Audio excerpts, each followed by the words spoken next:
Had enough of the been there, done that ideas? Tired of too much talk and so little action? Rewind now and welcome to Transformation and Change Radio with Dr. Kathy Obear, where the vision of true equity, inclusion, courage, and purpose meet powerfully. Dr. Kathy delivers with dynamic, engaging conversation and the most authentically brave dialogue on air today. This hit show will challenge you to explore current issues of diversity, equity, and inclusion and deepen your capacity to choose courage to speak up to greater inclusion in everything you do. Fasten your seatbelts and accelerate your effectiveness to become a powerful change agent in your life, community, job, and society. Imagine true equity and inclusion and get the tools to really manifest your vision. No frills, no fluff, just really powerful, good stuff. Transformation and Change Radio starts now. Welcome back to Transformation and Change Radio. Dr. Becky Martinez and I, Dr. Kathy Obear, excited to continue our deep dive into how do you design and facilitate workshops on class and classism inside your organization or in community regional organizations. For folks who have been following us, you might remember in the first two, part 1 and 2, we looked at why is it even important? How do you get leaders to even pay attention that we have to talk about dynamics of class and hierarchy within the organization? In a similar way, we talk about racism or sexism or homophobia. Then we talk about how to create the container, how to really get people reflecting on their own class journey as they're learning some of these terms and concepts that you can do officially and or through some kind of reflecting back on some of the prompts we offered. And if they're like me, I didn't realize I grew up middle class, professional, white collar class until really started digging into what it was like for me compared to other folk. We then spent a good time, especially in session part 2, where we looked at microaggressions, kind of what are some of the daily dynamics that have many people feeling they don't belong, they're not visible, they're not valued, they're not respected. And then what are the biases underneath them? Having people then look at, so do I speak up? Sharing some of those. Why don't I speak up? How can I speak up? And practice, practice, practice. Anything you want to add, Dr. Martinez, of what we've covered so far before I share where we're going? You know what? I think that the add that I would add is for the last couple of sessions, and then even the sessions before that, I'm really paying attention to language. That's one of the things that I did 2 class sessions last week, one for a graduate school class and then one for a school of nursing. And just for us to look over a slide that I have around language and how, and we've talked about this, like class can be so coded in language. And so as we think about like the different levels of isms that exist or power, privilege, and oppression, like want folks to think about, so what language do I use? What language do I have assumptions around? What have I learned around class language that I buy into, especially as I lead, right? And what do I need to like slow down or slow our department down to really listen to the language that's used, especially as we talk about this part 3. Because we did a bit about the importance of having a look at the history of classism in your organization, in your industry, systemic class dynamics. And part of that is the language that's in the culture and the climate and the everyday conversation. And that's some of what we'll be able to do today. We'll probably start off talking about vision to try to get people to even begin to imagine what could it look like to have a truly inclusive environment that does not support or perpetuate classism. We'll look at some of those unwritten rules possibly. And then what do you do if you're the one that says something that's off, that uses language that actually reinforces this hierarchy of I'm smarter and better because I have more class privilege and you're not as valuable. And then we'll see where else we go. How does that sound? Yep, sounds like a good plan. Well, if we start with vision, I know sometimes we start with that early in a session. What I'm finding, and particularly as I'm doing anti-racism work, is most leaders and middle managers can't envision what it could be different. And so I think that might be one reason we're saying you could start there, but you may want to circle back. And so are there ways that you get folks to think about how do you envision an organization where we get rid of classist dynamics, policies, and practices? Yeah, that one is that one's a trick. right? Because I mean, if we go to financial capital, it is like, how do we look at like pay grades and positions and responsibility and, and degrees or experiences or certificates or skills. And like what I do is like, I'm not offering you to be like, have a flat organization. But it is, how are we transparent with our pay? Right? From the get-go, from how we advertise and what that means. How do we look at our hiring process? So like really dig into the requirements, and be critical of what they are. And there are skills. Like I'm not saying, I mean, I'm somebody who has 3 degrees. So I even have to pay attention to how I've bought in some things. And I have knowledge and skills and competency, in staying in, my sphere of work, that others don't have, and vice versa. And how when we're looking over those job descriptions or that pool, are we keeping our own, like naming our own biases of like past experience or institutions or degrees, or and paying attention to like the hierarchy that we have and the value of importance of those. So what you're suggesting is one way, almost kind of ground up. What are the ways we do business in the organization? Hiring, promotion, meetings, decision-making, and how are those already classed? Mm-hmm. And then what could be different if we really tried to eliminate that? So that's one way to go at vision, is what is it currently? And then how do we want people to be, feel? What do we want people doing differently? So therefore, how do we change practices? Another way I find, and actually that might be the most useful because it's more tactile and concrete. Sometimes I do ask folks, just imagine, how do you want to be and feel? And I want to give you credit, Dr. Becky Martinez. When you first told me, how do you want people to be? I remember in the Social Justice Training Institute looking at you like, what are you talking about? I knew how to think. I knew finally how to feel and what to do, but to actually be, how I want my presence to be, how I want to show up. That language was so different than anything I had been taught. And yet I integrate that language all the time now, but I still get the faces that I used to make to you. And so that could be, what do you want different? So you could start with the broader and then say, now let's look at the different ways we do business, marketing. How could we do that by eliminating kind of a classist approach? Yeah. When I think of the being, I think about, how do we run meetings? What does that look like? One of the things that I've learned greatly from you and Jamie and the SJTI folks is to get all the things covered, but it doesn't need to be even in an agenda format, right? Like that feels so, that doesn't allow space for folks to be.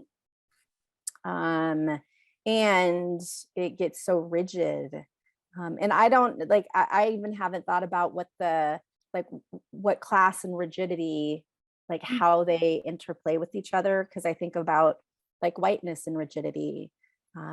And I think that there's a class layer on there. I just haven't, I think, engaged enough to think about really what that means. But meeting structures. Like, how could those be different? How could those be more equitable through a class lens? How are all voices part of that space? And I know that if the organization is 100 people, that gets to be difficult. And like, what can be the contribution? Or at least how are we very clear on meeting structures and how they, like, how are we, I think this is a great class space to think about. We have assumptions that everybody knows their part in a meeting. And that's not the case. I've been working with an organization for like 6 months. And that's one of the things that they've been spinning around is meetings. Like, when can I give input? Am I just supposed to be an observer? Am I supposed to give information or a report? Can I ask questions? And so that feels very hierarchical to me, and very limited knowledge and transparency via how meetings are ran. And so like, let's bust that open and be very clear around, here's the meeting structure. Here are the intentions for these different types of meetings. Here's when here's the ones that we're just giving information, and here are the ones where we want to engage in, rather than, oh yeah, everybody can show up and attend. Okay, but like, they don't know the intention of that. And so like meeting structures and meeting engagement, and let's not assume that people know how and what and why in meetings. Like, that'll bring some clarity that I think is really important across levels. And if you're doing these trainings in a series, homework could be go observe 3 to 5 meetings and notice by hierarchical level, positional status, which is usually similar, but not always, the degrees people have, and any other, who shares, who gets interrupted, who interrupts. So notice some of those dynamics. Who can do those roles and tasks, or is it really top down and very rigidly run by the folks with the most class power? And then come back and share, and what were the results and what were the misses and gaps, and then what could be different. And so that could be an activity that gets people very concrete, looking at the current state on a type of business project meetings with a class lens, and then come back and say, when have you ever done it differently? What could be different? And so depending on the folks you all work with, this very kind of concrete grassroots way of doing it could be exactly what's needed. And other folks, depends again who you're working with, you may be working with some visionary type strategic thinkers who can enter in what could be different from the start. And they can imagine, how would life be different? So anything else, Becky? Because if not, I want to talk about how you then begin to talk about the current climate and culture. Yeah, go ahead. Let's do that. I only do assessments 0 to 10. That's all I know how to do, not at all completely. And so once people talk about what could be different and what's our vision, how do we want people to feel included, belong, respected, able to contribute, to get the best ideas, whatever that classless, anti-classist organization looks like. Then the analysis of how close are we, 0 to 10. And whether it's people individually first reflect and then come with some data points, and I don't mean quantitative only, it can be anecdotal stories without names, their own personal experience, but they could say it's like a 4 or 5 and here's why. And they may want to then talk to an accountability partner if you've set up core groups first. You could do a continuum if the group you're working with has enough bravery and authenticity. Where do you currently, given what you know and what you've heard, where do you think many people would say we are? I kind of generalized it a bit at the group level in case people aren't ready to personally claim.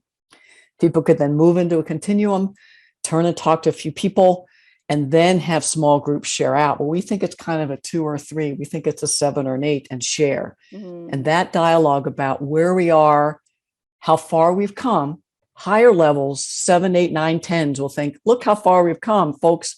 0 to 5-ish will say, look how far we need to go. This kind of an activity can help people hear each other about the current climate from their perspectives. Yeah.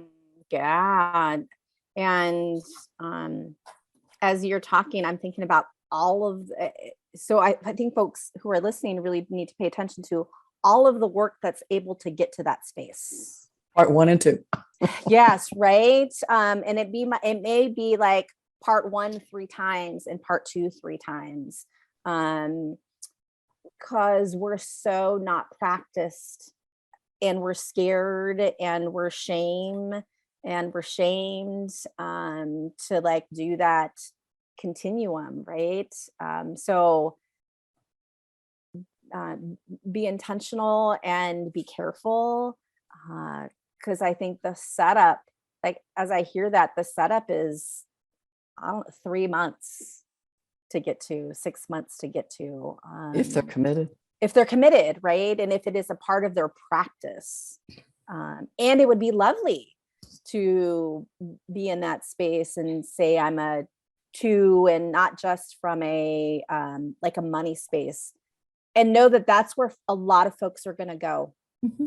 Right? Position, money, office space, title. And that's why I say the setup is so important, so that they know it's not just that. Right? It is treatment. It is value. It is expectations, and not just expectations of doing your job responsibilities, but expectations of how you dress or how you talk, or if you go to happy hour or not, and if you're a team player or you're not. So there's so much more to that. Like, so I would want that assessment to be as deep as it could be, so that folks just don't stick in the money range. So a couple thoughts as I hear you. The fear of authenticity because of the retaliation that is so real, particularly in organizations that aren't very far along in their dismantling classism journey. Using anonymous tools like Padlet, Jamboard, Poll Everywhere. And to your point, it could even be something, several, which could be where they share not only the number, but some of the data about how we're supposed to look, dress, and act. Where are we? So you can break it down like that. The power to make decisions, to decide. So keep breathing, everyone. We get much more complex in what's needed and possible the more we talk. And know that you can only choose so much in one meeting, one meal, and over 6 months to 12, keeping the focus on dismantling classism could be powerful.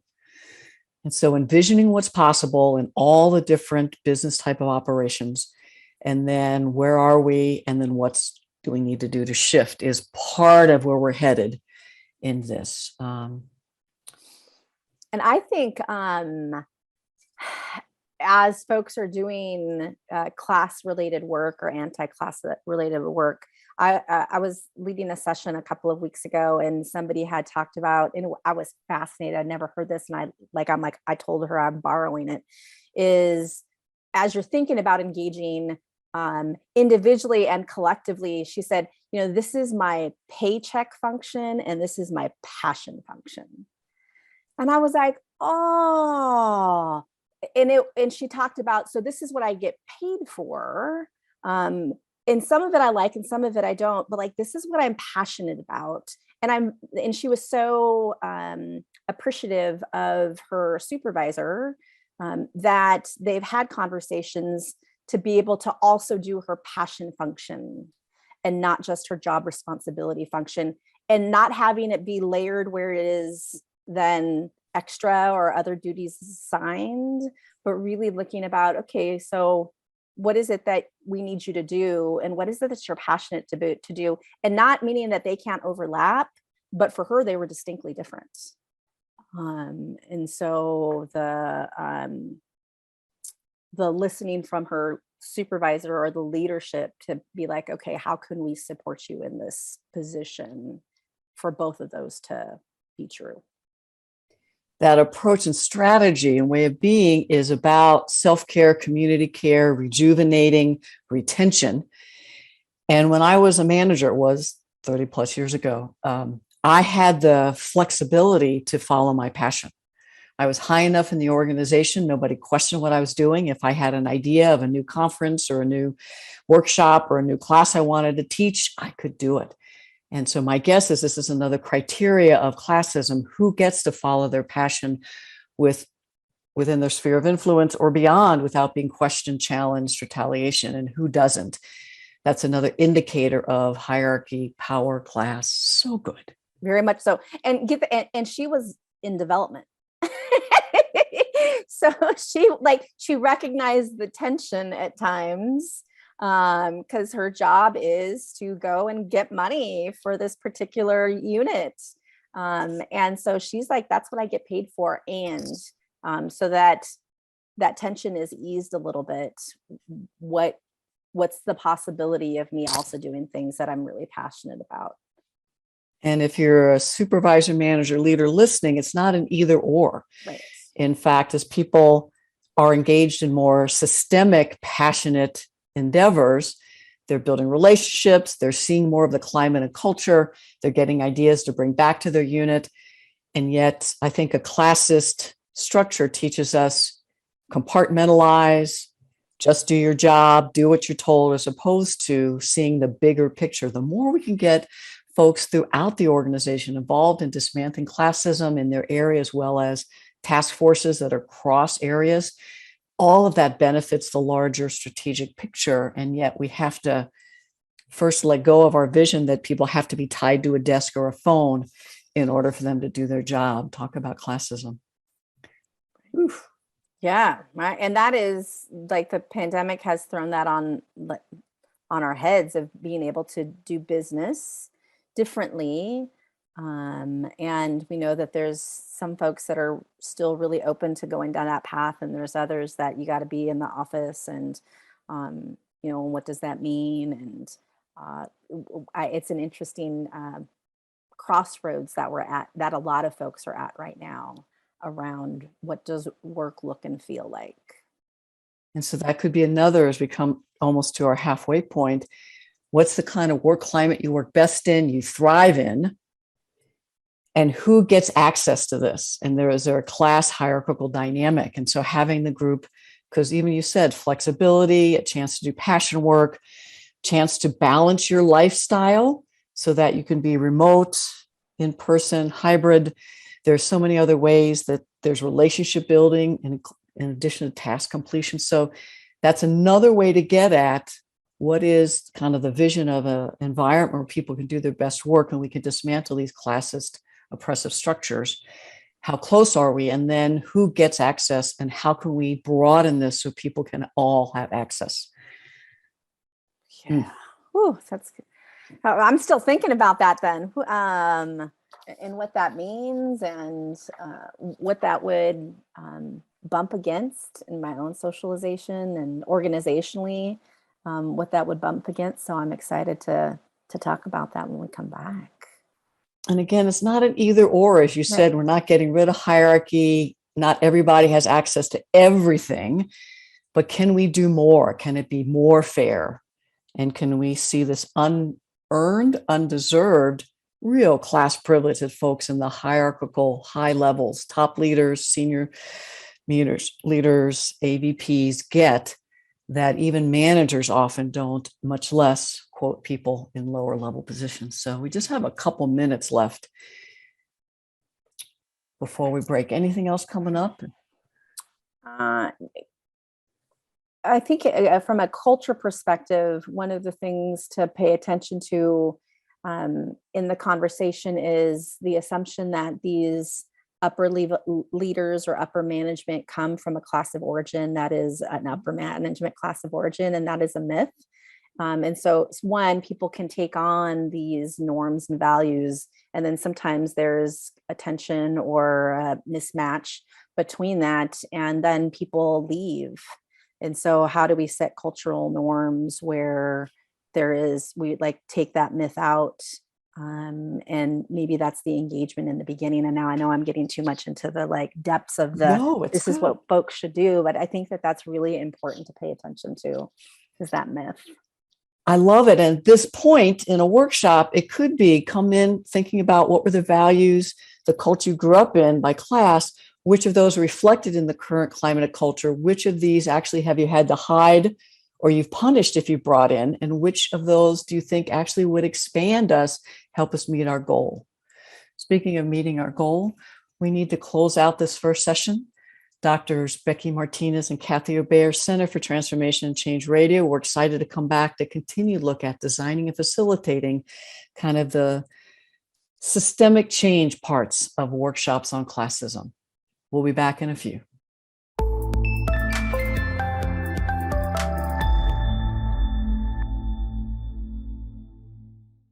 Welcome back to Center for Transformation and Change Radio. Doctors Becky Martinez, Kathy Obear. We won't even be done after this segment, but we are finishing up part 3 of designing and facilitating workshops. I was talking to a colleague the other day, Becky, who was I was working in a school district, and she told the story about how in one school, their PTA was more upper middle class, upper class folks. And so they had raised $600,000 in 1 year to support things that parent and teacher associations do. Contrasted that, she said, to within just a mile or so, another neighborhood is school districts, and schools often are based on taxes, real estate taxes. That school system had several schools that might have raised 50 to 100,000, and that was a lot. And other schools that were less than 50,000. So imagine the different extracurricular. So the first school actually paid for teacher assistants and other staff. And so I sat with how much I don't know, and how policies and practices that we've inherited were setting up a very rigid class system that benefits people with cost privilege to continue. And that was just one way, an example of what I don't know. Another, just want to share, Scene on Radio, SCENE on Radio, has great stuff around racism. And in some of their podcasts, they really deeply into classism. And over the summer, they highlighted some reruns of those. So just reminds me, as the listeners, you're taking this in, just breathe. It's a lot, and we're all on a journey. And what can you be doing now to keep realizing what you don't know as you help others? And so I want to use that to introduce another key skill set as we're looking at dismantling classist organizations is policies and practices. In addition to microaggressions, those interpersonal comments and inactions, what might be on the website, what's in written word. What are the policies, practices, norms, programs, services? How might they have been set up to benefit folks with more class privilege? And do they unconsciously or maybe intentionally create barriers for folks with less access to resources, come in with poor working class current status? So with that, anything you want to add before we kind of talk about specifics of how to teach it? Well, I love the story. So thank you for sharing that. And yeah, as we look at districts and pay attention to that, I also want to add the layer, because what it prompted me to think about is kids athletics. And so one of the things that I've paid more attention to is that, like, the parents or the caretakers who can set things up or who can't, or all that other stuff. And, what does equal participation look like to support your child in athletics?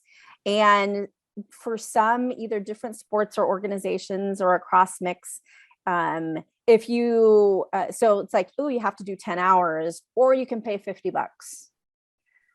And so, like, who's like paying the $50 and like, I don't want, like, I'm not going to do the work.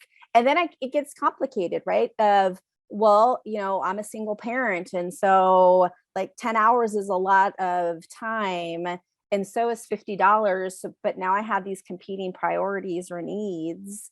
And that's where class isn't easy. And then who gets to be the in group, right? So who's the parent that's always showing up?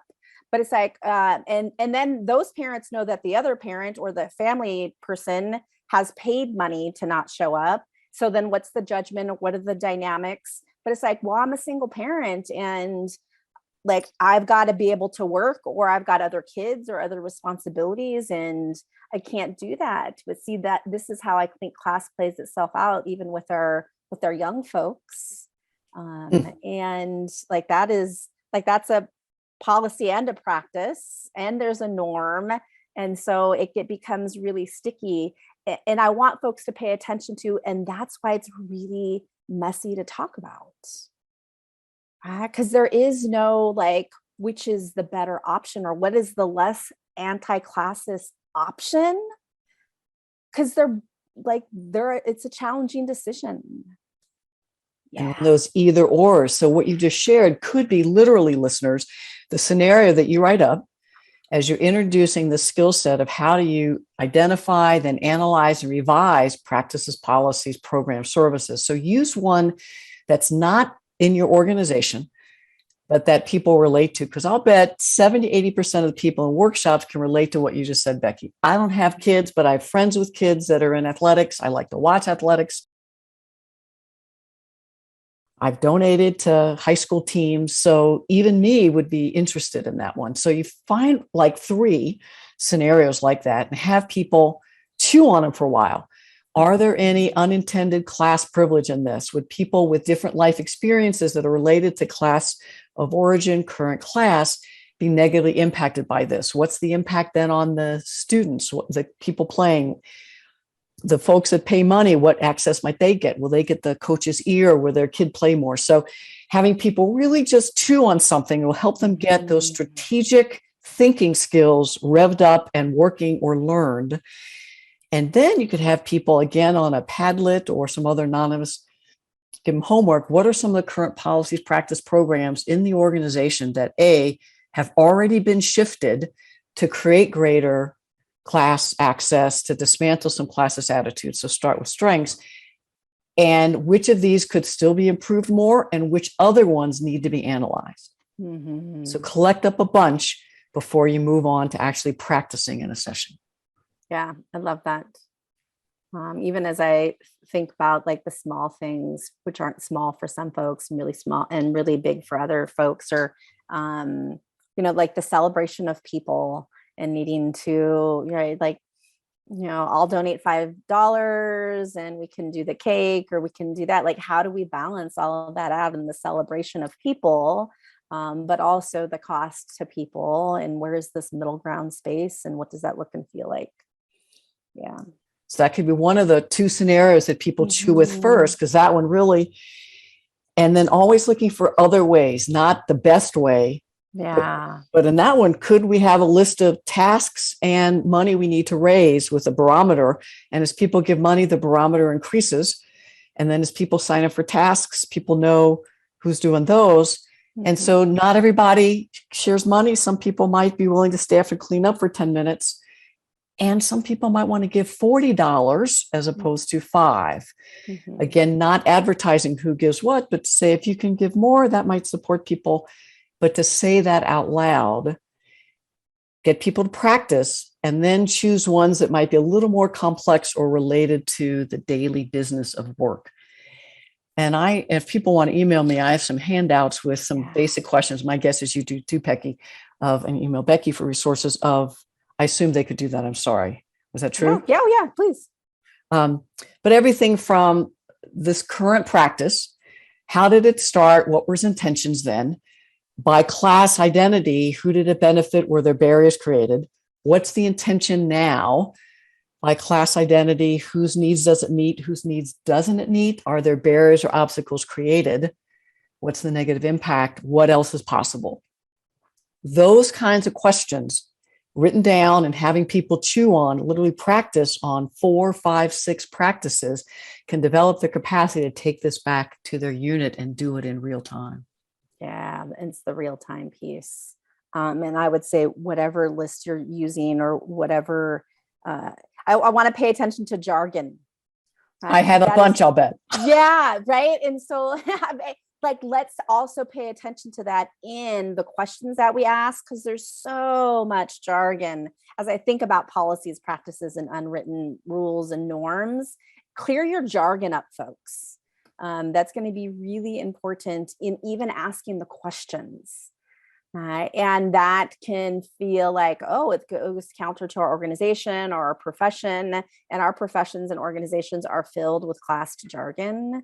And so just be really clear on what you're asking, so that as it's across the board, you're taking as much assumption out as possible, so that folks either are like, I don't know what that means, and so I'm going to answer this, or I'm not going to answer it, or I don't feel competent or, valued enough to answer it. So be clear on those pieces.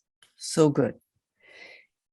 And whether you're doing this virtually or in person, having people in small groups, take a policy or practice, make sure everybody understands it, work through those de-jargoned questions, and let people have some reflective time, and then share, and have somebody in that small group make sure everybody's voices is included, considered, so that their process is dismantling classism as they're also trying to look at policies. They can come back, share what they did, maybe chart out other ways this could be, and then let it sit till the next session. Have people go out and talk to other people, and then maybe come back and say, I got this new idea. Especially I talk to the folks who are implementing this policy, who are impacted by it.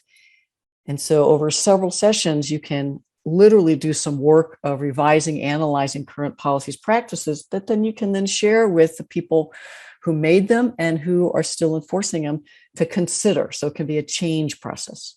Mm-hmm. And what I imagine some folks, because I probably am still in spaces for my own self around, but I want this thing, right? Or I want my continued privilege around that. And what does it mean if I don't have that particular office, or my professional development is decreased because we're going to do professional development across positions. And like, you want to be able to reflect and think about what is the stuff that you're holding, so it's not always a no. And so being critical of your no in class space is really important, because it's hard to reframe it in a way of not having something taken away or giving up something. And it is, how do we like create an equitable space around class in this organization? And that means everybody gets time off for professional development, or these particular funds for professional development. Even the language time off suggests that we're not doing our work. I never heard it till you just said it. Mm-hmm. And so anticipate resistance as you're doing this training. And it can be something at the group level by saying, why might some people resist some of these innovative shifts? Because like you said, you might have people in the session that are like, no, we can't do that. So let them talk in general. Well, people might resist because of this, or this may not be why, and this could cause a problem. And then teach people how to anticipate resistance, or why this may not yet be the best solution yet. All right, how can we address that? So, or if you're like, we're out of time, who can we send this unfinished conversation to? Is there a task force? Is there an employee resource group? Is there a cross-sectional new group that can come together to look at policies and practices with a class lens? And you share all of this great data and conversation with them, so they can have it too, but also not have to reinvent the wheel. Yeah. You could give folks homework to say, go back in your own unit and do the same thing. Come up with some policies and practices that you've been using for a while, and invite everyone you work with to analyze it with a class lens, A, and then B, add these questions to your meetings. Before we talk about this idea much more, by class, by hierarchy, by educational status, whose needs are met, whose aren't, how fair is this when we really look at the needs of the whole organization? And you can actually put these on your agenda. Just 3 questions: whose needs are met by, and fill in the blank, whose aren't, any barriers created, and how could we make this more equitable and fair with a class lens? Okay, 4 questions. Yeah, 4 questions.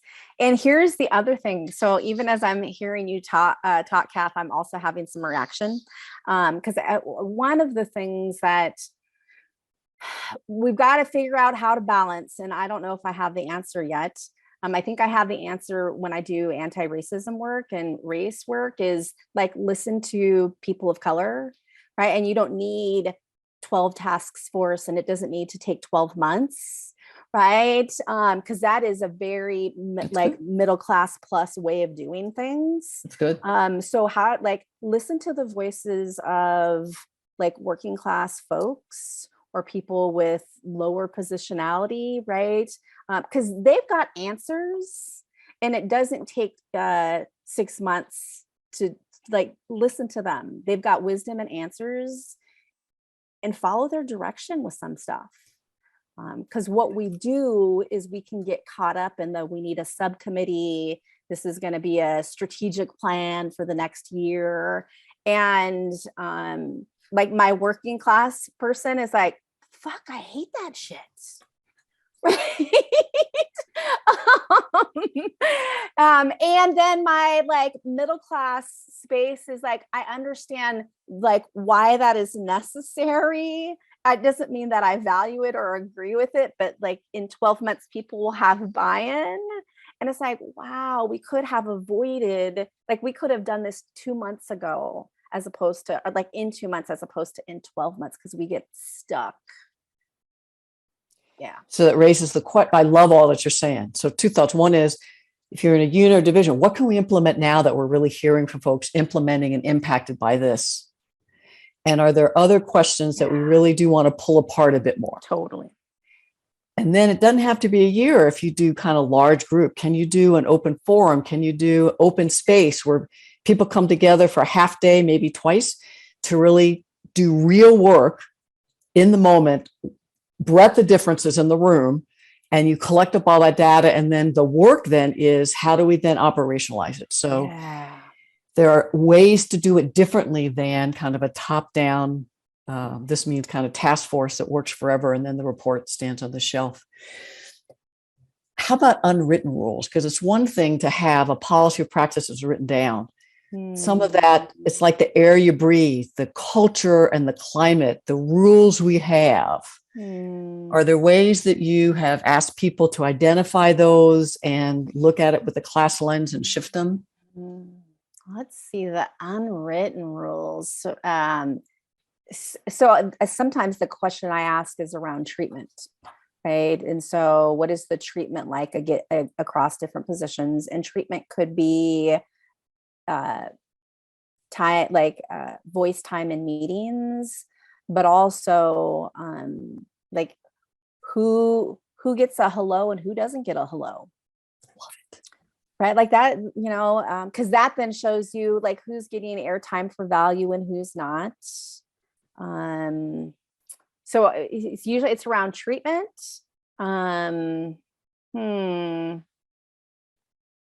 Like it's like, how do you know the folks that you work with? Like, do you know parts of their story? And again, usually it's these like folks that get airtime that a bit of their story. So how do you know folks? Ooh, other unwritten rules or norms. I mean, you can go to the who gets an hour and a half lunch and who doesn't. Because I want to have a networked meeting and the lunch took an hour and a half, or that's clocked on my, like that's already scheduled in my schedule. So my administrative assistant, who gets a 30-minute lunch, then has to navigate my schedule and know that I get an hour and a half lunch, and she or he or they just like put their head down and do their work. Like, how do we talk about those pieces and recognize, oh, this is how it could land on some folks. Maybe I'm going to change that. Maybe I'm not, but I'm at least going to have a conversation about that. I love working with you because you come from kind of very specifics and I come from kind of conceptual. So what I hear you saying is asking people, what are the shoulds of the organizations? What are the have tos? How do you have to behave, interact? And what aren't you supposed to do? So that could get some organic input. I, of course, make checklists. So if people want to email me, I have, I think, 2.5 pages of rules. FaceTime, you have to be there from 7 to 12. You can't rock the boat. So about 2/3 to 3/4 are what I think are classist-based toxic work environment, and about 1/3 to 1/4 are more effective dismantling classism ways to be.